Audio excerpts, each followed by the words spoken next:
मधुरम स्वरूपम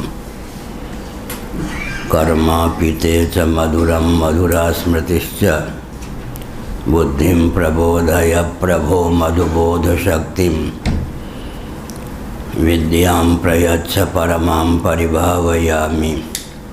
कोमलं कूजयन् वेणुं श्यामलोऽयं कुमारकः वेदवेद्यं परं ब्रह्म भासतां हृदये मम।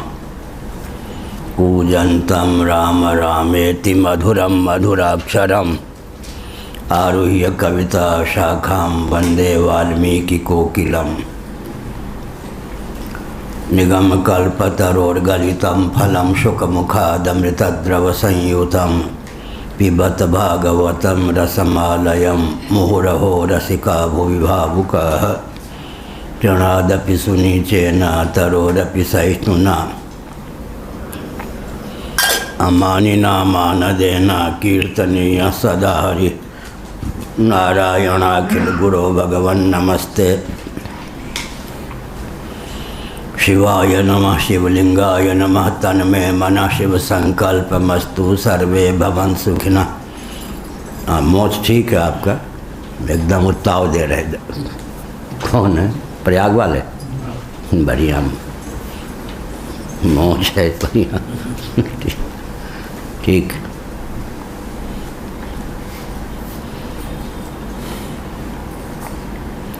श्रीमद्भागवत सप्तम स्कंध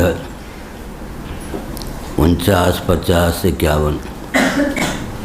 नैते गुणा न गुणिनो महदादयो ये सर्वे मन।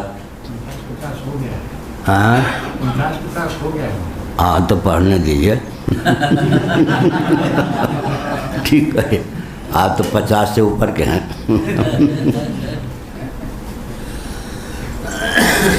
ऐसा है कि वो पहले वाला प्रसंग पढ़ने पर जो है तदनुरूप भाव बन जाता है।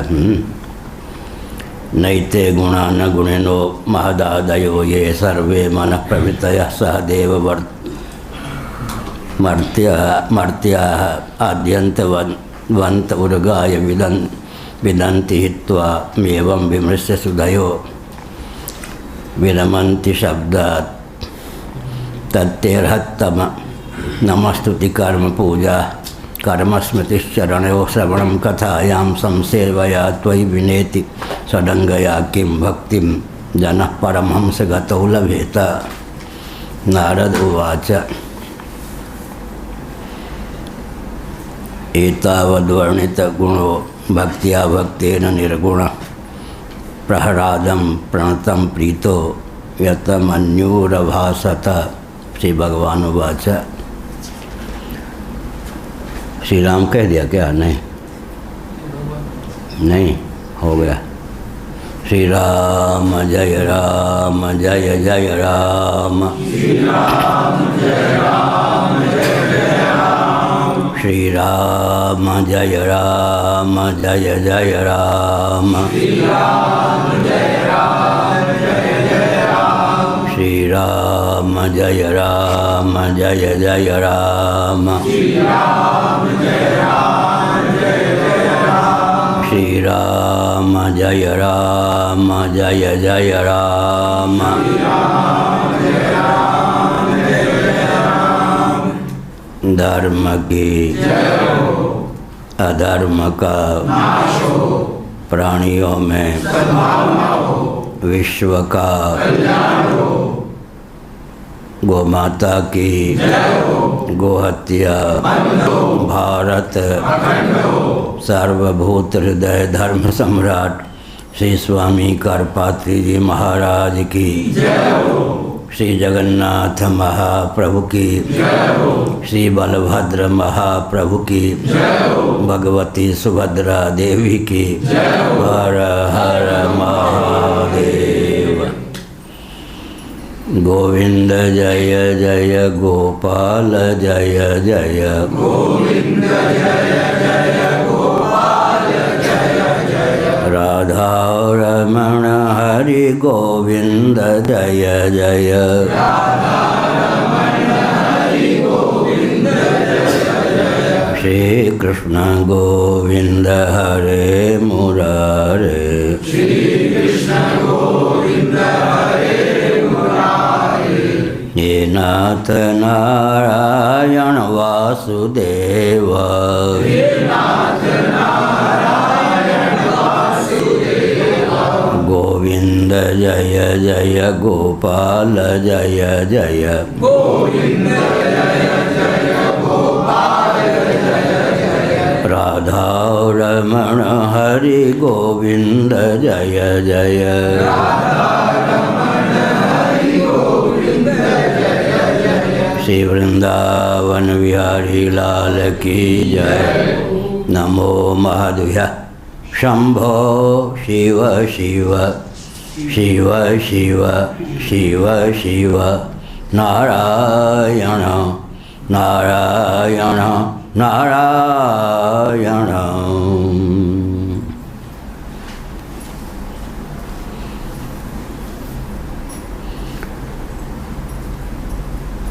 एतावद्वर्णित गुणो भक्त्या भक्तेन निर्गुणः, प्रहलादं प्रणतं प्रीतो यत मन्युरभासत।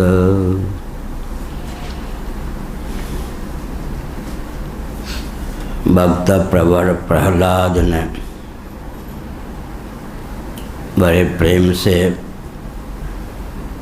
प्रकृति और प्राकृत गुणों से अतिक्रांत भगवान के स्वरूपभूत दिव्य गुणों का वर्णन किया।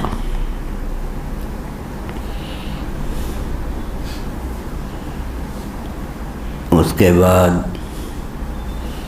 भगवान के श्री चरण कमलों में सिर नमाकर झुकाकर मौन हो गए। नृसिंह भगवान का क्रोध शांत हो गया। वे अद्भुत लाड़ प्यार स्नेह और प्रेम तथा प्रसन्नता पूर्वक बोले। श्री भगवान वाच। नृसिंह भगवान का इतना उग्र रूप था, हिरण्यकशिपु को मार डालने के बाद भी, सद्गति प्रदान करने के बाद भी, कि लक्ष्मी जी भी उनके सामने जाने में संकोच कर रही थी। उग्र रूप का शमन करने के लिए फिर देवताओं ने प्रहलाद को ही भगवान नृसिंह के सम्मुख भेज दिया। प्रहलाद ने भगवान के स्वरूप स्वभाव प्रभाव दिव्याति दिव्य गुण गणों का वर्णन किया। यहाँ पर भगवान के गुण गणों के लिए निर्गुणा शब्द का प्रयोग किया गया है। एतावद वर्णित गुणों भक्त्या भक्तेन निर्गुणा। भक्त प्रहलाद ने बड़े चाव भाव प्रेम और आस्था पूर्वक प्रकृति और प्राकृत गुणों से विनिर्मुक्त भगवान के स्वरूपभूत दिव्याति दिव्य गुणगणों का वर्णन किया।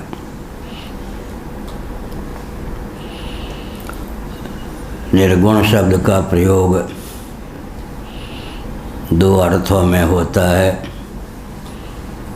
सत्व रजस तमस से अतिक्रांत जो आत्मा है, परमात्मा तत्व है या भगवत तत्व है, उसको निर्गुण कहते हैं। त्रिपाद विभूति महानारायणोपनिषद के अनुसार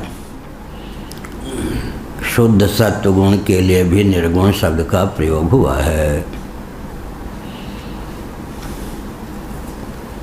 निर्गुण का अर्थ है शुद्ध सत्व गुण या फिर गुणों से सर्वथा अतिक्रांत। भगवद गीता में सत्वम रजस्तम इति गुणा प्रकृति संभवा निबधनन्ति महाबाहो देहे देहिनम अव्ययम का। तीनों गुण बांधते हैं। तो यहाँ पर सत्व गुण को भी निबंधक माना गया। सत्वम रजस्तम इति गुणा प्रकृति संभवा निबधनन्ति महाबाहो देहे देहिनम अव्ययम। जो अव्यय देही है उसको त्रिगुण बांध देते हैं। बंधन के प्रकार का वर्णन आगे भगवान ने किया।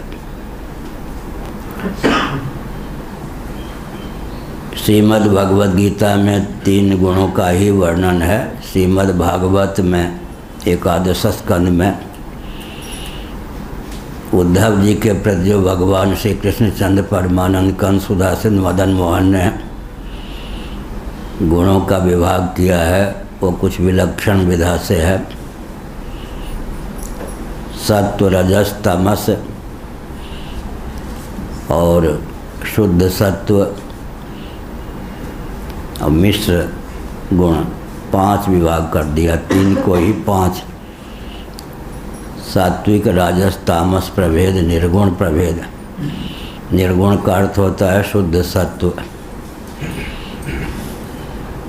ऐसे स्थलों में निर्गुण शब्द का प्रयोग त्रिपाद विभूति महानारायणोपनिषद के अनुसार शुद्ध सत्व गुण के अर्थ में होता है, जो निबंधक ना हो, गुण होता हुआ। गुण कहते हैं रस्सी को, गुण कहते हैं बंधन को। प्रकृति समुद्भूत जो त्रिगुण हैं, तीनों गुणों की साम्यावस्था का नाम प्रकृति है। महासर्ग की दशा में तमः प्रधान, रजः प्रधान, सत्व प्रधान व्यक्ति और वस्तुओं की अभिव्यक्ति होती है। श्रीमद् भागवत में निर्गुण शब्द का प्रयोग त्रिपाद विभूति महानारायणोपनिषद की शैली में विशुद्ध सत्व के अर्थ में भी हुआ। जैसे दिति के गर्भ से समुद्भूत मरुदगण असुरों का अनुगमन न करके देवराज इंद्र का अनुगमन करते हैं, वैसे ही शुद्ध सत्व समता विज्ञाना तुलसीदास ने लिखा, जो शुद्ध सत्व गुण होता है प्रकृति समुद्भूत होने पर भी प्रकृति और प्राकृत पदार्थों का अनुगमन न करके भगवत तत्व का ही अनुगमन करता है। उपजत अनत अनत छविलहि, यह कहावत चरितार्थ। गुण होने पर भी निबंधक न होकर भवतारक सिद्ध होता है। इसलिए शुद्ध सत्व गुण के लिए भी निर्गुण शब्द का प्रयोग श्रीमद् भागवत में परिलक्षित। भगवान के दिव्याति गुण, दिव्य गुण श्रीमद् भागवत के एकादश स्कंद में 10वें स्कंद में इस रहस्य को व्यक्त किया गया है। मैं निर्गुण हूँ, गुणगण मेरा भजन करते हैं। मैं निरपेक्ष हूँ, निर्गुण हूँ, गुणगण मेरा भजन करते हैं, भगवान का कथन। प्रकाशम च प्रवृत्तिम च मोहमेव च पांडव न द्वेष्टि संप्रवृत्तानि न निवृत्तानि कांक्षति। सत्वगुण के योग से प्रकाश की, रजोगुण के योग से प्रवृत्ति की, तमोगुण के योग से मोह की प्रसक्ति होती है। 24 घंटे में कोई न कोई गुण अपना प्रभाव डालता ही है। ब्रह्म मुहूर्त में कदाचित सोने का अभ्यास न हो तो स्वाभाविक रूप से सत्वगुण का उदय होता है। सूर्योदय होते ही रजोगुण छा जाता है, सूर्यास्त होते ही तमोगुण छा जाता है। साधो आवे जाए सो बाया, कभी सत्वगुण, कभी रजोगुण, कभी तमोगुण की प्राप्ति होती है। तीनों गुणों में किसी भी गुण की प्रवृत्ति हो या निवृत्ति हो जाए, न द्वेष्टि संप्रवृत्तानि न निवृत्तानि कांक्षति। प्रवृत्ति होने पर द्वेष न करे, निवृत्ति होने पर राग न करे। कोई व्यक्ति रेल से यात्रा कर रहा हो, नीचे की सीट जिसमें 4 व्यक्ति 5 व्यक्ति बैठ सकते हैं, अकेले बस पाँव फैला के सो रहा हो जिसकी सीट वो भी आ जाए, पर क्या खलल डाल दिया इस। धीरे धीरे बातचीत में मैत्री हो जाए कि वो आगंतुक व्यक्ति कहे कि अब मुझे तो जाना है, अरे कुछ समय और रहते तो अच्छा होता। आने पर द्वेष और जाने का नंबर आया तो राग। न द्वेष्टि संप्रवृत्तानि न निवृत्तानि कांक्षति। जिससे परहेज करते हैं हो सकता है कल उसके बिना रह न सकें। बड़ी विचित्र गाथा है। आराम में खलल डालने वाला व्यक्ति आ गया, देखो अब सब जगह तो रहनी पड़ेगी। क्या ही अच्छा होता ना आता। धीरे धीरे मैत्री हो गई। आगंतुक व्यक्ति ने कहा बस अब तो मुझे उतरना है, कुछ समय और रहते तो अच्छा रहता। तो ऐसा भी होता है, न द्वेष्टि संप्रवृत्तानि न निवृत्तानि कांक्षति। तीनों गुणों में किसी भी गुण का प्रकर्ष हो, उत्कर्ष हो, न द्वेष करे न राग। आगमापायनो नित्याः ताम तितिक्षस्व भारत। आगमापायी हैं, ये आने जाने वाले हैं।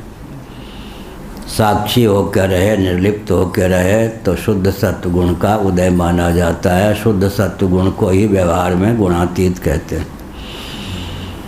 गुण होने पर भी जो निबंधक न हो, आत्मा परमात्मा का ही अनुगमन कराने वाला हो, उसी को शुद्ध सत्व कहते हैं। विवक्षावसात निर्गुण भी कहते हैं। प्रहलाद ने बड़े प्रेम से प्रकृति और प्राकृत गुणों से रहित माम भजन्ति गुणा सर्वे निर्गुणम निरपेक्षकम सुहृदम प्रियमात्मानम साम्यासंगादयो गुणाः। साम्यासंगादयो गुणाः, यहाँ से गुण की भी परिभाषा व्यक्त होती है। अगुणा साम्यासंगादयो गुणा माम भजन्ति गुणा सर्वे। जितने गुणगण हैं, दिव्याति दिव्य, शांति दांति आदि, मेरा सेवन करते हैं, भजन करते हैं। मैं तो निर्गुण हूँ, निरपेक्ष हूँ। सुहृदम प्रियमात्मानम, सबका सुहृत हूँ। हेतु रहित उपकार करने वाले का नाम सुहृत होता है। गीता के 5वें अध्याय में भी सुहृत शब्द का प्रयोग है। मेरे पास धनवंत तो कुछ होता नहीं था, नैमिषारण्य की बात है, किसी व्यक्ति की मैंने रक्षा की, ये भी नहीं ध्यान है मैंने क्या उसका काम बनाया। उसने कहा कि मैं भगवान से प्रार्थना करता हूँ, जिस प्रकार की विपत्ति में आपने मेरी रक्षा की, आपको विपत्ति प्राप्त हो तो मैं काम आऊँ। नारायण। लेकिन राम जी ने क्या कहा, प्रति उपकार करूँ का तोड़ा। मेरे ऊपर संकट आया, हनुमान जी से कहा कि आपने सब कुछ काम बना दिया, संकट को टाल दिया, तो मैं कृतज्ञ ही रह सकता हूँ। ये नहीं कह सकता कि आपको भी ऐसी विपत्ति प्राप्त हो मैं काम आऊँ। इसलिए निर्गुणम निरपेक्षकम, भगवान निर्गुण है, निरपेक्ष हैं। तो साम्या संगादयो गुणा, बहुत बढ़िया। आत्मा क्या है, सम है, और साम्य क्या है, गुण है। आत्मा क्या है, असंगो नहीं सज्जते, असंग है। असंगता क्या है, गुण है, विकार रहित गुण। स्वरूप की यथावत अभिव्यक्ति का नाम हो गया यहाँ पर गुण। गुण की परिभाषा है। आत्मा निर्गुण है, उसकी यथावत अभिव्यक्ति का नाम ही हो गया गुण। सम स्वरूप है, निर्दोषम समम ब्रह्म। साम्या संगादयो गुणाः माम भजन्ति गुणा सर्वे निर्गुणम निरपेक्षकम। मैं निर्गुण हूँ, दिव्याति दिव्य गुणगण की भी मुझे अपेक्षा नहीं है। गुणगण मेरा अनुगमन करते हैं। दिव्याति दिव्य गुणगणों की भी मुझे अपेक्षा नहीं है, लेकिन वो गुणगण क्या हैं? साम्या संगादयो गुणा अगुणा। प्रातीतिक ढंग से गुण, लक्षण टटोलें तो अगुण यही है। आत्मा सम है तो पवन जी को नींद है। साम्या संगादयो गुणा अगुणा।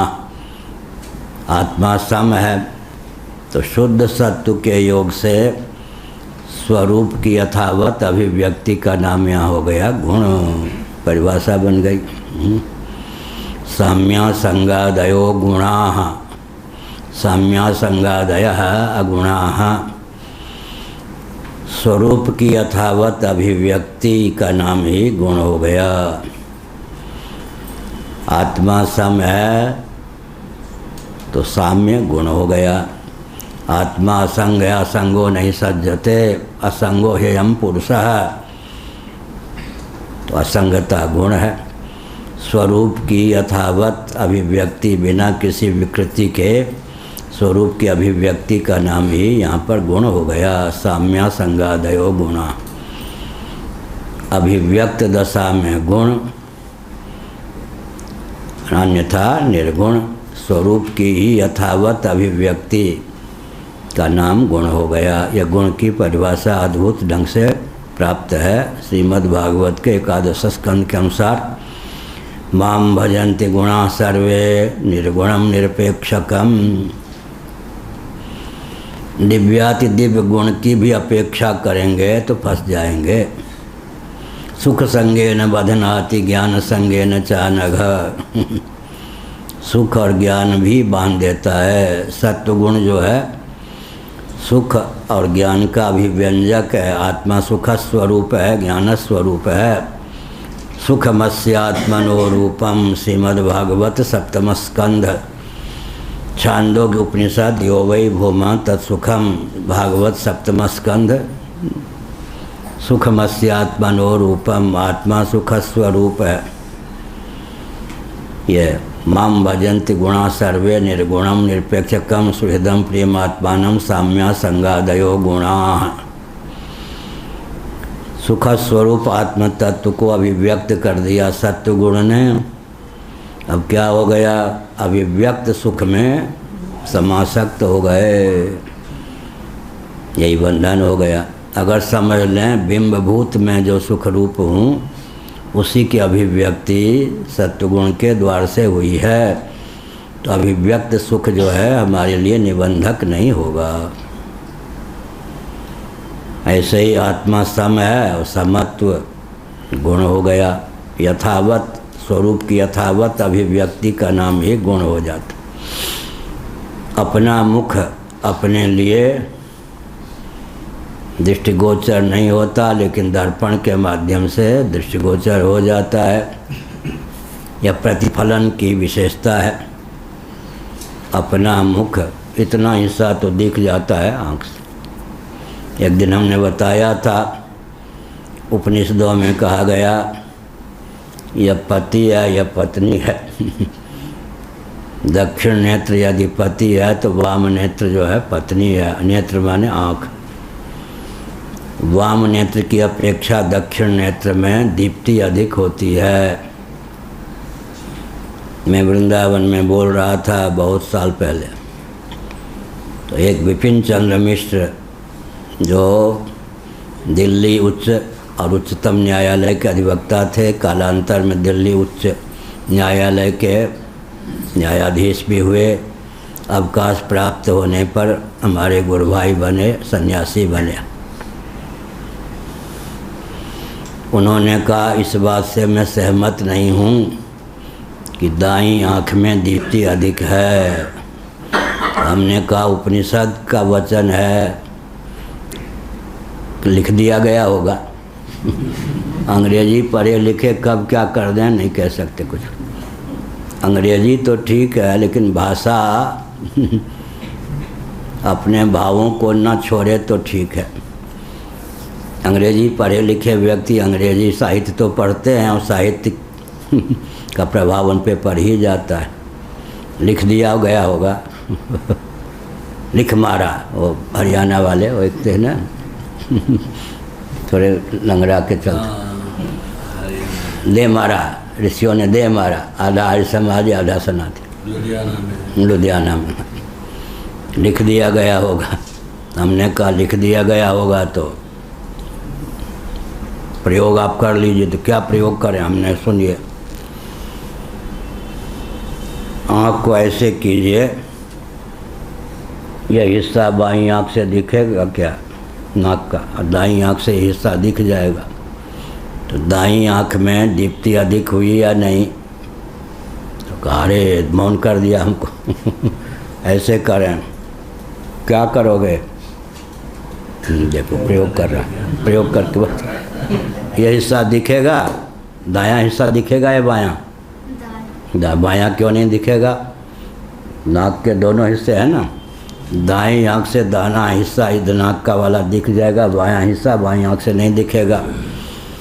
तो इस उदाहरण से उन्होंने कहा मान लिया कि शास्त्र ने ठीक कहा है दक्षिण आँख में दीप्ति अधिक है वाम नेत्र की अपेक्षा। ऐसे बाजू आदि में भी होता है कि ज़्यादा शक्ति होती है।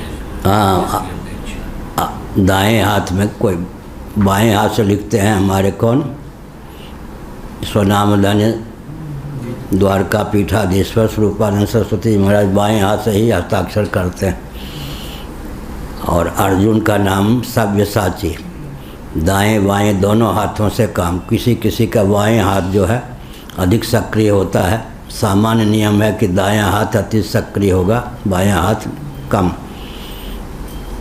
किसी किसी के बायां हाथ ही अधिक सक्रिय, लाखों व्यक्ति में कुछ कोई ऐसे होते हैं कि बायां अंग ज़्यादा सक्रिय होता है। तो यह हो गया एतावद वर्णित गुणो भक्त्या भक्तेन निर्गुणः प्रहलादम प्रणतम प्रीतो यतमन्युरभासत। प्रहलाद ने बड़े प्रेम से भगवान जो प्रकृति और प्राकृत गुणों से अतिक्रांत हैं उनके दिव्य स्वरूपभूत गुण गणों का वर्णन किया। भगवान के श्री चरण कमलों में सिर झुकाकर प्रहलाद मौन हो गए। नृसिंह भगवान का क्रोध शांत हो गया। निर्वाणदायक क्रोध जाकर, निर्वाण का अर्थ होता है शांति, शांतिप्रद। भगवान का क्रोध जो है शांतिप्रद है। निर्वाणदायक क्रोध जाकर, पूज्य स्वामी अखंडानंद सरस्वती जी महाभाग कहते थे निर्वाणदायक क्रोध जाकर, बहुत बढ़िया कहते थे। ये जो क्रोध, क्रोध की क्या विशेषता है? विषय पर कारगर हो या ना हो, आश्रय पर कारगर हुए बिना जन्म ही नहीं ले सकता। जिस पर क्रोध करना चाहते हैं वो कहीं शांत हो, अत्यंत मुस्कुरा दे, तो विषय पर तो क्रोध कारगर नहीं हुआ। लेकिन अंतःकरण को तो इंद्रियाणि मनोबुद्धि रस्याधिष्ठान मुच्यते, इंद्रिय मन बुद्धि को तो दग्ध करता हुआ ही प्रकट होगा। मैच बॉक्स जानते हो, दिया सलाई देखा है कहीं? जिससे आग, हाँ ऐसे घिसने पर, जहाँ खरपतवार ना हो या पानी हो, जलाशय हो, तिल्ली को घिस करके यूँ फेंक दें, देखो हो गया, तिल्ली को घिस के फेंका तो वहाँ पर घास फूस ना होने के कारण, देहाती भाषा में खरपतवार ना होने के कारण या जलाशय होने के कारण विषय पर तो आग कारगर नहीं हुई, लेकिन तिल्ली का मुख जलाती हुई ही प्रकट हुई। ये जो क्रोधादि दूषित मनोभाव हैं, ये विषय पर कारगर हो या ना हो, आश्रय को दग्ध करते हुए, दूषित करते हुए ही प्रकट होते हैं। इस रहस्य को जो जान जाता है वो अपने ऊपर कृपा करके काम, क्रोध, लोभ इत्यादि से बचने का प्रयास करता है। क्रोध जो है कड़वा विषय है, काम मीठा विषय है। तिल्ली का मुख जले तभी आग की अभिव्यक्ति हो। अभिव्यंजक संस्थान आश्रय पर क्रियान्वित होकर ही क्रोध उत्पन्न होता है, विषय पर कारगर हो या न हो। जैसे तिल्ली के मुख को जलाती हुई ही आग प्रकट होती है, विषय पर जलाशय कारगर हो या न हो। इस बात को जानकर व्यक्ति शांत हो जाते हैं। लेकिन भगवान को क्रोध आया। भगवान के सामने विचित्र समस्या थी। हिरण्यकश्यपु भी तो अपना शापित भक्त ही था ना। जय विजय के ही तो अवतार थे हिरण्याक्ष हिरण्यकश्यपु। एक का उद्धार क्रोध के द्वारा किया और प्रहलाद भी अपना ही भक्त सनत कुमार के ही अवतार प्रहलाद माने जाते हैं। जिन्होंने शाप दिया वही उद्धार के लिए आए भी। प्रहलाद को बड़े चाव भाव से देखा, सर पे हाथ रख दिया, हिरण्यकश्यपु को मार दिया। वह भी अनुग्रह, यह भी अनुग्रह। अपने शापित भक्त के उद्धार के लिए जो हिरण्यकश्यपु के वक्षोज को विदीर्ण कर दिया भगवान ने, वो भी अनुग्रह। निर्वाणदायक क्रोध जाकर प्रतिबंध को दूर कर दिया, आसुर भाव को विलुप्त कर अपना जो मौलिक स्वरूप था जय विजय वाला हिरण्यकश्यपु हिरण्याक्ष को भगवान ने दिया। भगवान का क्रोध शांत कब हुआ? प्रहलाद जी ने जब भगवान के दिव्याति दिव्य बंद रखो भाई, क्या जरूरत। प्रहलाद जी ने जब भगवान के दिव्याति दिव्य गुणगणों का वर्णन किया, तब एक आर्य समाजी सज्जन हमारे अध्यापक थे दिल्ली में, DCM हायर सेकेंडरी स्कूल में। वो हमको चिढ़ाने के लिए कहते थे तुम लोगों के भगवान खुशामद पसंद। अब उनको नहीं मालूम कि आज समाजियों के भगवान भी तो प्रसन्न होते हैं स्तुति से। सगुण निराकार को तो मानेंगे। बड़ी विडंबना ये है कि किसका खंडन करने वाले अपना पक्ष का भी ज्ञान नहीं होता, जिसका खंडन करे उसके पक्ष का भी ज्ञान नहीं होता। खंडन क्या होगा? हमको चिढ़ाने के लिए अध्यापक बोलते थे, सुन तुम सनातन धर्मियों का ईश्वर खुशामद पसंद है, स्तुति पसंद है। स्तुति का स्वरूप क्या है? स्वरूप, स्वभाव और प्रभाव, तीनों का जो चित्रण होता है वांग्मय वाणी के द्वारा, उसी का नाम स्तुति है। किसी के स्वरूप, स्वभाव और प्रभाव का यथावत वर्णन, भगवान के स्वरूप, स्वभाव, प्रभाव का अतिरिक्त वर्णन तो हो ही नहीं सकता। क्यों? इतना प्रभाव है, अनंत प्रभाव है भगवान का कि बढ़ चढ़ के कोई तो स्तुति कर ही नहीं सकता। वाणी की अपनी गति होती है, लेकिन फिर भी यथामत व्यक्ति भगवान के स्वरूप, स्वभाव, प्रभाव का वर्णन करता है।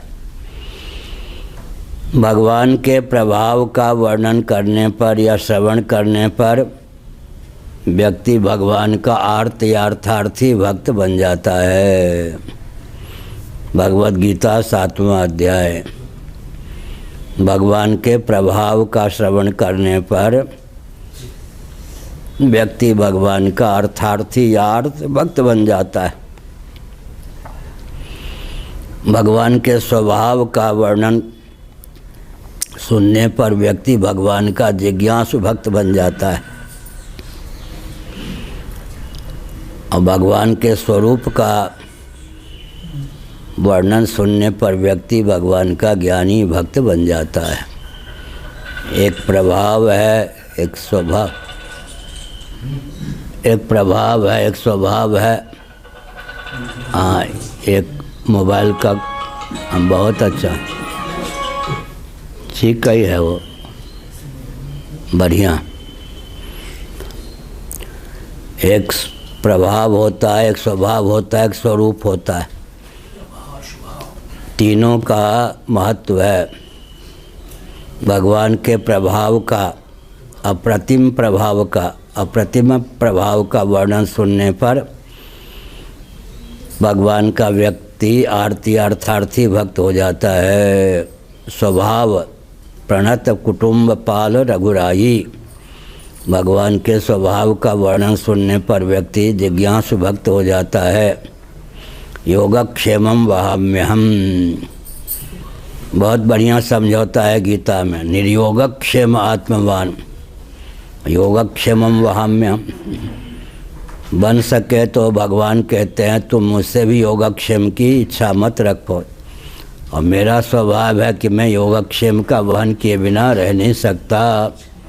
निर्योगक्षेम आत्मवान योगक्षेमम वहाम्यहम। योगक्षेम, योग का अर्थ है अप्राप्त की प्राप्ति, और क्षेम का अर्थ है प्राप्त की वृद्धि और प्राप्त का रक्षण। भगवान योगक्षेम का वहन करते हैं। निर्योगक्षेम आत्मवान माने संयमी रहो, मुझसे भी योगक्षेम की इच्छा मत रखो, और अगर इच्छा रहे, इच्छा का दमन नहीं कर सकते तो मुझसे ही चाहो। जांचिए जानक जीवन सो जही जांचत जाचकता जरी जाए।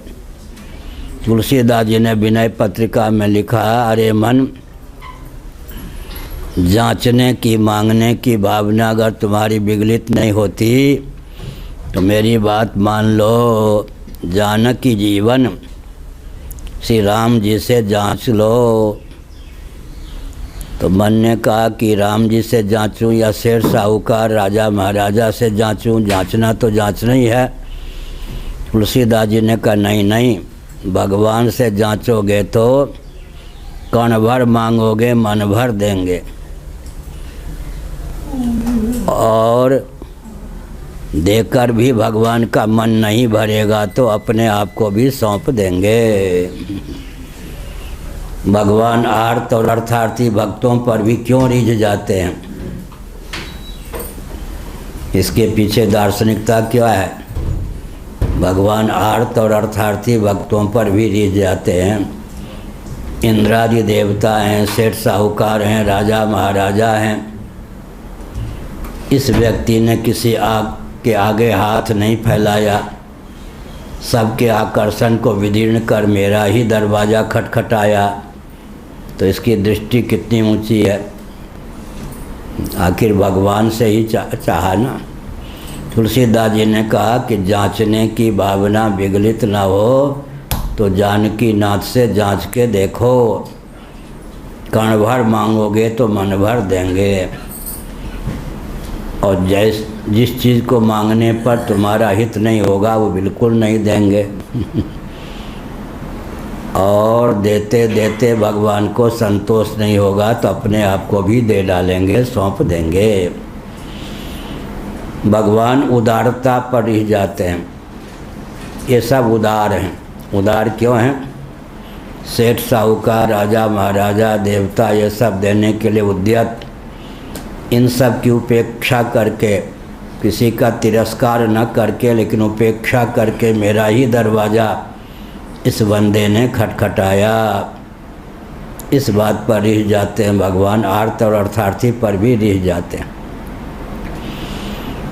तो भगवान के प्रभाव का ज्ञान होने पर व्यक्ति भगवान का ही आर्त अर्थार्थी भक्त हो जाता है। भगवान के स्वभाव का ज्ञान होने पर जिज्ञासु भक्त हो जाता है। भगवान के स्वरूप का ज्ञान होने पर ज्ञानी भक्त हो जाता है। कौन सा भक्त होना पसंद है? देखो, ज्ञानी है, ठीक, बढ़िया। प्रयाग के हैं। भगवान के प्रभाव का वर्णन सुनने पर प्रभाव का विज्ञान होता है तो आर्त अर्थार्थी भक्त हो जाता है। स्वभाव का वर्णन सुनने पर जिज्ञासु भक्त हो जाता है। और स्वरूप का विज्ञान होने पर ज्ञानी भक्त हो जाता है। पूरे निष्काम हैं, ज्ञानी भक्त होंगे बढ़िया। ठीक है। और दक्षिणा मिलने की संभावना हो जाए प्रयाग में तब नारायण, तब तो दर टूट ही जाएगा। बड़ा त्याग है। एक एक दिन यहाँ रहते हैं तो 1,000 कम से कम दक्षिणा से वंचित हो जाते। प्रयाग के पुरोहित हैं तो पिताजी को काम सौंप आए हैं, इसलिए घाटा नहीं है। फिर भी ये भी हाथ मारते पिता भी, तो बहुत बड़ा त्याग है ना। यहाँ 2 रुपया दें या न दें हमें नहीं चाहिए, पर 1,000 रुपया रोज़ घाटा है इनका यहाँ रहने पर। तो जाँचिए जानक जीवन सौ जही जाँचत जाचकता जर जाए। भगवान के गुणगण निबंधक नहीं है तो शुद्ध सत्वगुण का नाम भी निर्गुण है। कहाँ? त्रिपाद विभूति महानारायणोपनिषद। उपजत अनत अनत छबिल ही। उदाहरण मैंने दिया, दिति के गर्भ से 49 मर्दगण उत्पन्न हुए, लेकिन असुरों का अनुगमन न करके देवराज इंद्र का अनुगामी हो गए। ऐसा होता। महाराज बड़े संकोची थे पूज्य गुरुदेव। एक दिन एकांत में कहा, क्यों हो, तुम तो जिस वंश के हो उसमें सब तांत्रिक होते हैं, इधर कैसे प्रवृत्ति हो गई? हमने सर नीचा कर लिया तो उनको हुआ कि संकोच। हाँ कोई बात नहीं, हमारे गुरु भाई भी वहीं के थे। क्या हुआ? ये श्री भगवान वाच, भगवान ने कहा, भगवान का क्रोध शांत हो गया। यत मन्युरभासत। कोई कह सकता है भगवान को भी जब क्रोध आता है तो भगवान जब कहते हैं क्रोध मत कर तो क्या प्रभाव पड़ेगा? इसलिए तुलसीदास जी ने क्या लिखा, निर्वाण दायक क्रोध जाकर। निर्वाण का अर्थ होता है सुख शांति। भगवान क्रोध करते हैं तो उनका क्रोध जो है आश्रय और विषय दोनों के लिए वरदप्रद होता है, सुखप्रद होता है।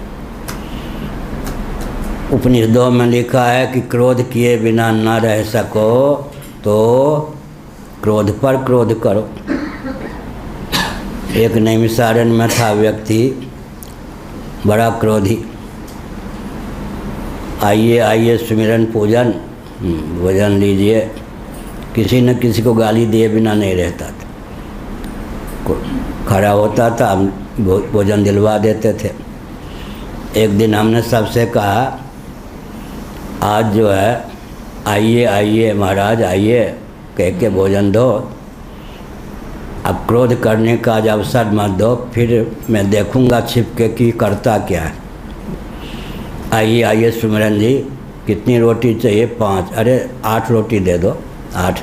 कितनी सब्जी चाहिए? इतनी इतनी दे दो। अब क्रोध करने का उस अवसर नहीं मिले। आप चाहें तो यहीं बैठ के भोजन कर लीजिए।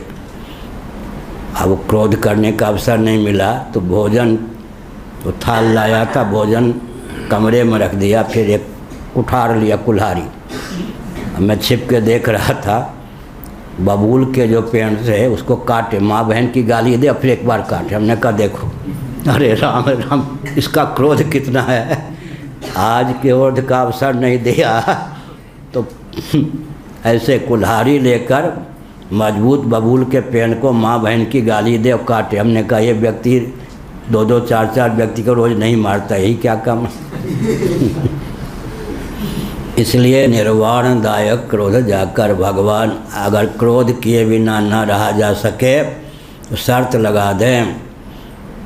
उर्दू में बोलें, बेशक क्रोध तुम करो लेकिन इंद्रिय मन बुद्धि को जलावे नहीं, दग्ध न करे, और सामने वालों के लिए भी हितकर हो। आश्रय विषय दोनों के लिए शांतिप्रद अगर क्रोध है, ऐसा क्रोध करो। ऐसा क्रोध करना बहुत कठिन। भगवान का क्रोध शांत हो गया, हिरण्यकश्यपु का उद्धार हो गया। कार्य करने के बाद भी, लक्ष्य की पूर्ति के बाद भी बल और वेग बना रहता है। जिस हिरण्यकश्यपु को मारने के लिए भगवान का अवतार हुआ था, हिरण्यकश्यपु को मार दिया, फिर भी प्रचंड क्रोध का शमन नहीं हुआ। दूसरे ढंग से बोलें तो समस्या का समाधान भी समस्या ही है। यह जो सृष्टि बनी है सुख चैन पूर्वक रहने के लिए नहीं। हाँ, अपनी ओर से पूरा एक एक कर्ण पिशाची नहीं, दो दो ला के बैठना चाहिए। कर्ण पिशाची माने मोबाइल। हमने क्या संकेत किया, क्या कह रहे थे? श्रोता भी शांत। हाँ, समाधान भी जो है समस्या बन जाता है। समस्या समाधान भी समस्या। हिरण्य कश्यपु का शमन करने के लिए भगवान को नृसिंह रूप धारण करना पड़ा। हिरण्य कश्यपु का शमन कर दिया। अब नृसिंह भगवान नर और सिंह, चित्सुखी में मंगलाचरण है, नर और सिंह दोनों। सकल विरुद्ध धर्माश्रय हूँ मैं, इस तथ्य को सिद्ध करने के लिए भगवान ने नृसिंह का रूप धारण किया। अब वो नृसिंह भगवान उछल कूद करने लग गए। वो भी एक समस्या बन गए। कितना भी निपुण व्यक्ति, चतुर व्यक्ति समस्या का समाधान करे, उस समय नहीं तो कालांतर में वो समाधान भी समस्या न बन जाए, कह नहीं सकते। विवेकी व्यक्ति को ध्यान रखना चाहिए, अमन चैन पूर्वक दुपट्टा ओढ़ कर संसार में नहीं रहा जा सकता। जब तक सांस है तब तक संघर्ष करना ही पड़ेगा। हिरण्यकश्यपु छल कूद करने लगे तो लोगों ने कहा बड़ी विचित्र बात, पहले हम किससे त्रस्त थे? नृसिंह भगवान उछल कूद करने लगे। हिरण्यकश्यपु के उछल कूद से हम परेशान थे। अब हिरण्यकश्यपु का तो काम हो गया, भगवान ने सदगति दे दी, अब ये स्वयं उछल कूद करने लग गए। ये भी एक समस्या बन गए। तब भगवान ने कौन सा सर्वावतार धारण किया। सर्वोपनिषद है एक। अब उसने क्या किया, सर्वावतार ने हिरण्यकश्यपु का काम बनाने वाले नृसिंह भगवान का शमन कर दिया। अब शरभ जी उछल कूद करने लग गए। क्या? अब शरभ जी या उछल कूद करने लगे, वो भी एक समस्या ही बन गए। कितना भी बुद्धिमान हो व्यक्ति, किसी समस्या का समाधान करे, कितना भी सोच समझकर, अंत में वो समाधान भी समस्या न बने। इसलिए विवेकी जो व्यक्ति है क्या लिखा गया योग दर्शन आदि में, विवेकियों के लिए दुख तो है ही। इसका अर्थ संसार में कुछ भी समाधान करो, एक दिन समाधान ही समस्या का रूप धारण कर लेगा। यह है। और भगवान शंकराचार्य ने क्या लिखा, अस्ति न खलु कश्चिद उपाय सर्वलोक परितोष करो। यह निस्संदेह ऐसा कोई उपाय नहीं है जिससे सबको प्रसन्न किया जा सके। कोई न कोई तो नाराज होगा ही। पूज्य गुरुदेव धर्म सम्राट श्री करपात्री जी महाभाग अच्छा उदाहरण देते थे।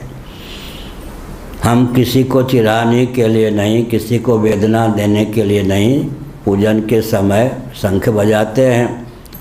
कुत्ते को शंख की ध्वनि पसंद नहीं, वो भौं भौं करने लगता है।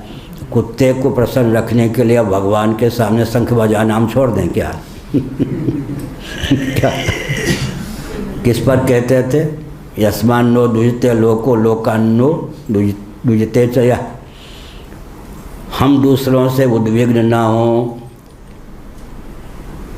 हम दूसरों से उद्विग्न ना हो, इसमें तुम स्वतंत्र हैं, विवेक बढ़ावें। हमसे कोई उद्विग्न ना हो, बड़ा कठिन काम है। हम भगवान को रिझाने के लिए पूजन का अंग समझकर शंख बजाते हैं। अब कुत्ता को तो बुरा लगेगा, वो भौं भौं भौं करेगा ही। कुत्ते को प्रसन्न रखने के लिए हम भगवान को शंख बजाकर रिझाना बंद कर दें क्या? अस्ति न खलु कश्चिद उपाय सर्वलोक परितोष करो। यह भगवान शंकराचार्य ने लिखा, निस्संदेह कोई ऐसा उपाय नहीं है जब सब लोगों को सबको प्रसन्न किया जा सके। फिर ऐसा मार्ग ढूंढना चाहिए कि अपना हित हो, अन्यों के हित का मार्ग प्रशस्त हो। आजकल 6 महीने से हम कहते हैं तमोगुणी व्यक्ति मारो पीटो मौज करो, लूटो पीटो मौज करो। रजोगुणी व्यक्ति खाओ पियो मौज करो। सात्विक व्यक्ति जियो और जीने दो। शुद्ध सात्विक व्यक्ति सबके प्रिय सबके हितकर होकर जीवन यापन करो। हाँ बोलो पंडित क्या? हाँ हाँ जो मैंने कहा वही तो। हाँ खड़े होके पंडित जी। हाँ हाँ और रजोगुणी कहते हैं खाओ पियो मौज करो। सात्विक लोग कहते हैं जियो और जीने दो। और शुद्ध सात्विक कहते हैं वो हमें भूल जाता है। वही तो अभी कठिन है। सबके प्रिय सबके हितकारी होकर रहो। सबके प्रिय सबके हितकारी। हाँ बढ़िया है। देखो श्रोता है या नहीं। कोई कहे कि हम ही श्रोता हैं, बच्चे क्या जाने, ऐसा थोड़े है। बैठ बढ़िया का। हैं? हिंदी के शब्द कुछ कुछ नहीं जानते। हाँ वो तो कनाडा से आया है। जन्म भी कनाडा ही में हुआ है। घर में बोलते हैं पंजाबी। पंजाबी की गल है तुसी प्रेमलाल दसो उत्थे। ठीक ठीक है उसी के दाम। हाँ चंगी गल। ठीक है। हमारे सहपाठी लगभग 90% सब पंजाब के ही थे दिल्ली में। उन दिनों हरियाणा और पंजाब का विभाजन नहीं हुआ था। तो हमने क्या संकेत किया? हमने संकेत किया भगवान ने अपना उग्र रूप शमन कर लिया। अब श्री भगवान वाच, भगवान ने कहा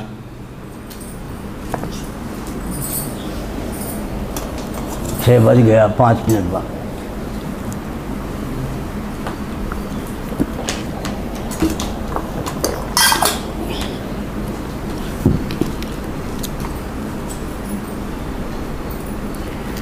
एतावद वर्णित गुणो। हाँ श्री भगवान बात। प्रहराद भद्र भद्रम ते प्रीतो हम ते सुरोत्तम वरम वणे स्वाभिमतम काम पूरोस्म्य हम नृणाम। प्रहराद प्रहलाद दोनों है। यहाँ पाठ है प्रहराद प्रहराद, उसी को प्रहलाद भी रौलो का भेद मानकर प्रहराद को प्रहलाद भी कहते हैं। असुरोत्तम, असुरों में तुम उत्तम हो। तुम्हारा जन्म भले ही असुर कुल में हुआ हो, लेकिन तुम श्रेष्ठ हो, उत्तम हो। ऋग्वेद आदि में असुर शब्द का प्रयोग प्रशंसा के अर्थ में प्राप्त है। असुर, असु माने प्राण, प्राणोपलक्षित देहेंद्रिय अंतःकरण भी। बलिष्ठ व्यक्ति का नाम असुर होता है। इसलिए प्रशंसावाचक शब्द भी ऋग्वेद आदि में असुर है। असुर माने बलिष्ठ। निंदावाचक कब हो गया? असुरिया नाम ते लोकान धेन तमसावृता। यजुर्वेद ईशावास्योपनिषद। प्राप्त बल का जब कोई दुरुपयोग करता है तो असुर हो गया, निंदावाचक शब्द। बलिष्ठ व्यक्ति का नाम है असुर। प्राप्त बल का दुरुपयोग करने लग जाए तो निंदावाचक हो जाता असुर शब्द। इसलिए असुर शब्द प्रशंसा का भी द्योतक, निंदा का भी द्योतक। यहाँ असुरोत्तम। विचित्र बात है, कश्यप जी तक तो असुर नहीं थे। हिरण्यकश्यप असुर हो गया। क्यों हो गया? दिति पतिव्रता थी, फिर भी उसने सायंकाल अपने पति को स्पर्श करने के लिए बाध्य कर दिया। मना करने पर भी कामातुरता के चपेट में आ गई। कालजासु को दंड। सूर्यास्त के समय फिर भगवान शंकर त्रिशूल लेकर घूमते हैं। उस समय जो काम चर्चा करता है, कामातुर होकर व्यवहार करता है, उसको दंड देते हैं। जिस कार्य की सिद्धि जिस काल में होनी चाहिए उस काल में न करें तो काल को दंड हो जाता है। इसी अपराध के कारण उसने 2 असुरों को जन्म दिया, हिरण्यकशिपु हिरण्याक्ष। तो असुरोत्तम, असुरों में उत्तम हो तुम, अर्थात आसुरी असुर से उत्पत्ति होने पर भी असुरोचित दुर्गुण तुम्हारे जीवन में नहीं है। वरम वृणीस्व अभिमतम काम पूर्वस्म्यहम नृणाम। जो तुम वर चाहते हो मांग लो, मैं तुम पर प्रसन्न हूँ। मैं तो काम पूर्व हूँ। जितने जीव हैं अभावग्रस्त होकर अभाव की अनुभूति से जो त्रस्त हो उसी का नाम तो जीव है। क्या हुआ जीव की? जीव की परिभाषा क्या हुई? उदाहरण, अभावग्रस्त होकर अभाव की अनुभूति से जो त्रस्त हो उसी का नाम जीव है। जीवों की इच्छाओं को पूर्ण करने वाला हूँ, वर मांग लो। प्रहलाद भद्र भद्रम ते प्रीतो हम भद्र भद्रम ते। हे भद्र तेरा भद्र हो, पहले से ही तुम भद्र हो और भी तेरा भद्र हो, कल्याण हो। भद्रक के कहना इधर शहर का नाम, राम भद्र। बहुत अच्छा। कृष्ण भद्र कहें तो भद्दा लगता है या अच्छा लगता है? राम भद्र कहें तो अच्छा लगता है, कृष्ण भद्र कहें तो वो मर्यादा पुरुषोत्तम राम जी हैं, राम भद्र। कृष्ण भद्र कहें तो अच्छा नहीं लगता सुनने, क्योंकि ये लीला पुरुषोत्तम है। राम भद्र तो ठीक है, लेकिन कृष्ण भद्र ये तो चुलबुल है, लीला पुरुषोत्तम। प्रहलाद भद्र भद्रम ते प्रीतो हम ते असुरोत्तमा। वरम वृणीस्व अभिमतम। अभिमत तुम्हारी भावना जिस प्रकार की हो। काम पूर्वस में हम नृणाम, जीवों की कामना को पूर्ण करने वाला मैं हूँ। श्री राम जय राम जय जय राम। श्री राम जय राम जय जय राम। धर्म की अधर्म का प्राणियों में विश्व का गौ माता की गो हत्या भारत सर्वभूत हृदय धर्म सम्राट श्री स्वामी करपात्री जी महाराज की, श्री जगन्नाथ महाप्रभु की, श्री बलभद्र महाप्रभु की, भगवती सुभद्रा देवी की। हर हर